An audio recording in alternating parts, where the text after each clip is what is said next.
Hello दोस्तों, कैसे हैं आप लोग। स्वागत है आपका एक और नई कहानी में।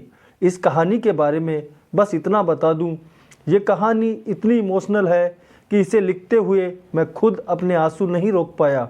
उम्मीद है आपको पसंद आएगी। कृपया लाइक, कमेंट और सब्सक्राइब करना न भूलें। सुबह के 6 बजे थे। बाबूजी का फ़ोन आया, जल्दी घर आओ।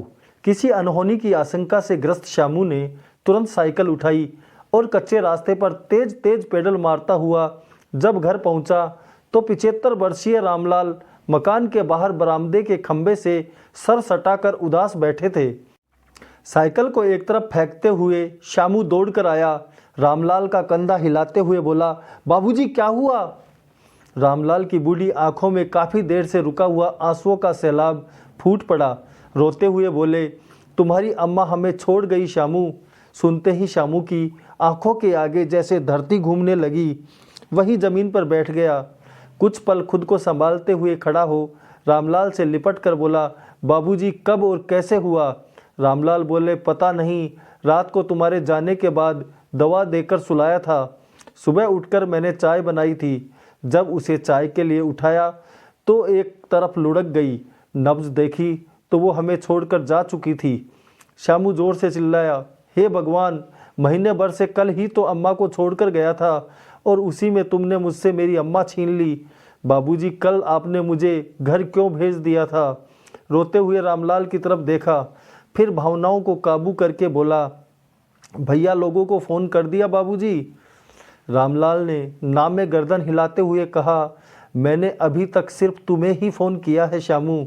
रामलाल ने शामू को फ़ोन देते हुए कहा, लो तुम कर दो सबको सूचना।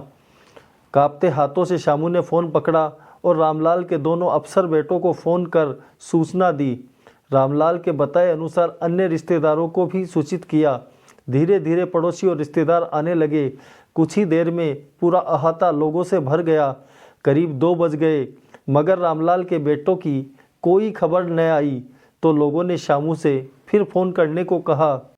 शामू ने फिर से फ़ोन किया तो बड़ा बेटा बोला, ज़रूरी मीटिंग में हूँ। छोटे ने कहा, आज कोई गाड़ी नहीं है गांव की, कल सुबह की ट्रेन से निकलूँगा। शामू धीरे से बोला, भैया टैक्सी से आ जाते, 3 घंटे का ही तो रास्ता था। पास बैठे रामलाल ने मन में कोई फैसला किया और लोगों से बोले, अंतिम संस्कार की तैयारी करो। तैयारी तो लगभग हो ही चुकी थी, बस उनके बेटों के आने का इंतज़ार था। सब यात्रा शमशान पहुंच गई। मुखाग्नि के लिए पंडित जी ने रामलाल की तरफ देखा। पंडित जी का भाव समझ रामलाल ने रामू से कहा, अपनी अम्मा को अंतिम विदाई दो पुत्र श्याम। पहली बार बाबूजी के मुंह से पुत्र शब्द सुन श्याम सुबक पड़ा। रामलाल ने उसे सीने से लगा लिया। दूसरे दिन रामलाल के बेटे भी आ गए मगर रामलाल ने 12 दिन के सभी क्रियाक्रम शामू से ही करवाए। 12 दिन बाद उठावने के दिन सभी रिश्तेदार गांव वाले बैठे थे। तभी किसी ने रामलाल की आगे की ज़िंदगी का जिक्र छेड़ा तो बड़ा बेटा बोला, बाबूजी अब गांव के खेत और बाग बेचकर हमारे साथ शहर ही चले जाएंगे। 1 ही महीना मेरे पास और 1 महीना छोटे के पास रह जाएंगे। छोटे ने भी समर्थन में गर्दन हिला दी। रिश्तेदार और गांव के पंचों ने भी कहा, चलो ये भी सही रहेगा।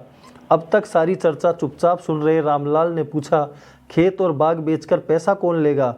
दोनों बेटे वो एक साथ बोले, बाबूजी आपका हमारे सिवा है ही कौन, जो आपका है वो हमारा ही तो है। रामलाल ने दोनों को घूर कर देखा और बोले, तुम्हारे जन्म पर वो सारे दर्द भूल मुस्कुराई थी, तुम्हारी हर कामयाबी पर वो इटलाई थी।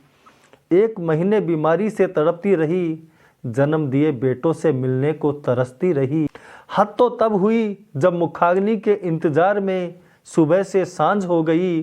चिता पर लेटी 2 बेटों की माँ उसी दिन बांझ हो गई। आंसू पोंछते हुए रामलाल गुस्से में गुर्राए, बेशर्मो, मुझे अपना कहते लाज न आई तुम्हें। माँ बाप की जमीन जायदाद याद रही, बीमारी में भी कभी माँ बाप की याद न आई तुम्हें। 1 महीना वो बीमार रही, तुम कहाँ थे। जब हमें तुम्हारी ज़रूरत थी तुम कहाँ थे। तुम्हें कितने फ़ोन किए उसने मिलने को आ जाओ एक बार। तुम्हें जरा सी दया नहीं आई। जब उसे बेटों के प्यार और बहुओं के सहारे की ज़रूरत थी तुम कहाँ थे। क्या तुम्हें इसी दिन के लिए पढ़ा लिखा अफसर बनाया था। तुम्हारी लाखों की तनख्वाह से हमने कभी मतलब नहीं रखा, मगर तुम्हें जन्म देने वाली की देह अंतिम संस्कार का इंतज़ार करती रही और तुम्हारे पास 2-4 हज़ार रुपये टैक्सी के नहीं थे। पीछे खड़े शामू को गले लगाते हुए रामलाल फिर बोले, ये है हमारा असली पुत्र जो बरसों से हमारे हर सुख दुख में साथ रहा। तुम्हारी माँ ने इस अनाथ को 500 रुपये उधार देकर चाय की दुकान ही तो खुलवाई थी, जिसे भी इसने 2 महीने में लौटा दिया था। फिर भी आज तक एहसान मानता रहा। पिछले 1 महीने में इसने पल भर अपनी अम्मा को नहीं छोड़ा। रात दिन सेवा करता था, मुझे सुलाकर खुद जागता था, हर दूसरे दिन अपनी साइकिल से अस्पताल ले जाता था। हमारा असली वारिस यही है। आज सभी पंचों और रिश्तेदारों के बीच में ये घोषणा करता हूँ कि मेरी सारी जायदाद का अकेला मालिक शामू होगा और मेरे अंतिम संस्कार का हक भी मैं इसे ही देता हूँ। एक इतिहास तुमने लिखा, एक इतिहास आज मैं लिखता हूँ। बेटे देखते रहे और रामलाल शामू के कंधे पर हाथ रख कमरे में चला गया। दोस्तों, कहानी पसंद आई तो लाइक और कमेंट करना न भूलें। चैनल को सब्सक्राइब ज़रूर करें। ऐसी स्वलिखित कहानियाँ मैं आपके लिए रोज़ लाता हूँ। धन्यवाद। जय हिंद, जय भारत।